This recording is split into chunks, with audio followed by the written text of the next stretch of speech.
I like to keep things simple. Making money is complicated only if you decide to make it that way. Most people get caught up in trends, take bad advice, and waste time on things that don't actually build wealth. I'm a chartered financial analyst, and I retired young because I focused on what actually works. I didn't chase hype or gamble on risky investments. I stuck to strategies that made sense, ignored the noise, and bought my time back. If you want to reach financial independence, you need to start cutting out the noise. Stop doing things that keep you broke, stressed, and stuck working forever. Wealth isn't just about what you do, it's also about what you avoid. Here are the things I don't do, and you probably shouldn't either. Check out the full details by visiting the link in the description. Number 1. Options. A lot of people think they're the golden ticket. They're not.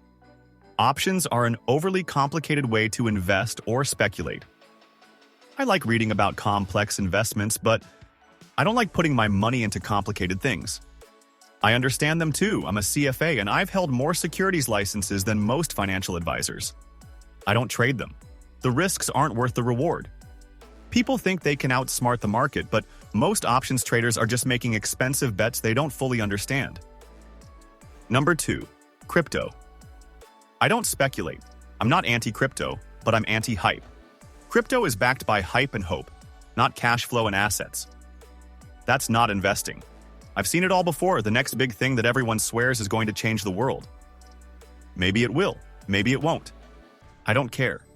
The moment something requires blind faith instead of fundamentals, I'm out. If crypto stabilizes, becomes regulated, and proves it has actual long-term value, then maybe. But right now, no thanks. Number 3. Day trading. I'm a chartered financial analyst, and I wouldn't touch day trading. If I thought it was a real path to wealth, I'd be doing it. I know the numbers. Most day traders lose money. It's not because they're dumb. It's because they're playing against billion-dollar firms with better tech, faster execution, and teams of PhDs. You know what? Those firms are often doing it with other people's money. The market isn't a casino where you can outplay the house. The house wins. Long-term investing works. Day trading is just a fast way to burn through your cash. Number 4. Gambling. It's the same as day trading, just with even worse odds. I don't gamble. Not at casinos, not with lottery tickets, not on sports. I worked in financial services long enough to know that people think they can beat the system. They can't. Every dollar I've ever risked was on an investment that had a real proven return. Throwing money at games designed to make you lose? That's not my idea of a good time. Number 5. 30-year mortgages. I know people love them. I don't. A 30-year mortgage costs over 120% more in interest than a 15-year. That's an absurd amount of extra money to hand to the bank. In most cases, people should take out a 15-year mortgage. You pay it off faster, build equity quicker, and don't spend decades in debt. People say they can't afford the higher payments. The truth is, they're buying more house than they should. A smaller house with a 15-year loan will get you further than a big house that keeps you tied to debt for most of your life. Number 6. 20% down payments. People think they have to put 20% down on a house. They don't. I've bought houses with no money down. 20% down is to protect the lender, not you. Banks want to make sure they get paid even if you default. That's not your problem. There are smarter ways to use your cash than locking up a huge chunk of it in a down payment. If you know how to structure your deals, you can get into real estate without draining your savings. Number 7. Avoid PMI. I don't avoid PMI. Private mortgage insurance is something lenders require if you don't put 20% down. And most people treat it like a financial death sentence. It's not. PMI actually goes away pretty quickly, especially if you have a 15-year mortgage, which I recommend anyway.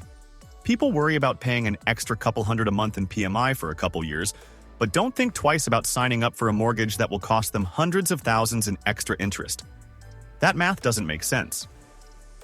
Before we continue with the video, take a quick moment to hit that like button and subscribe if you haven't yet. And don't forget to ring the bell for notifications so you never miss out on our latest updates. Plus, we've got some helpful resources in the description. Check them out and share your comments after you're done watching. Number 8. I don't listen to stock advice. Everyone has an opinion on stocks. Most of them are wrong.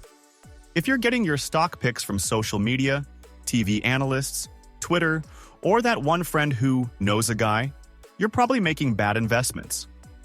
The best strategy? Ignore the noise and stick to what works. Buy solid companies. Invest for the long term. Don't let someone else's bad advice dictate your portfolio. Number 9. Spend money on things that don't make me happy. I don't spend money on things that don't make me happy. I can afford a lot of Teslas. I don't own one. Not because I don't like them, but because a $50,000 car wouldn't make me $50,000 happier. People overspend on things that don't improve their lives. That's how they stay broke. I spend on things that bring real value, experiences, freedom, time with my family, not gadgets that lose half their value the second they leave the lot. Number 10. Social media until after I retired. I never got on social media until after I retired. I was too busy building wealth. While everyone else was scrolling, arguing, and trying to impress strangers, I was stacking investments and making sure I'd never have to work again. People have this backward. They waste time now and hope they'll have freedom later.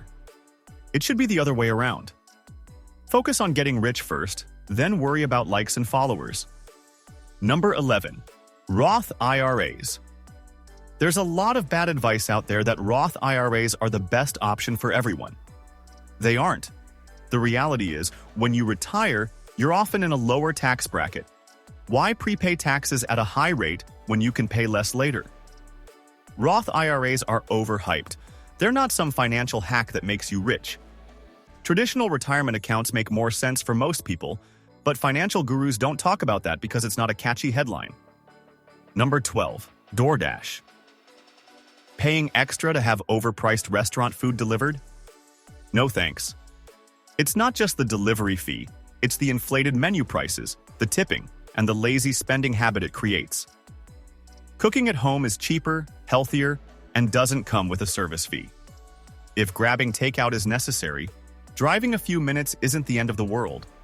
People claim they don't have enough money to invest, then spend thousands a year on food delivery. The math doesn't add up. Number 13. I don't waste food. Throwing away food is like throwing away money. It's not just about saving a few bucks, it's about mindset. People overspend on groceries, let things rot in their fridge, and then complain about rising costs. If you want to be smart with money, start with the basics. Don't let what you already paid for go straight into the trash. Wealth isn't just about making money, it's about keeping it. Number 14. Complain about housing prices. People love to say houses are too expensive.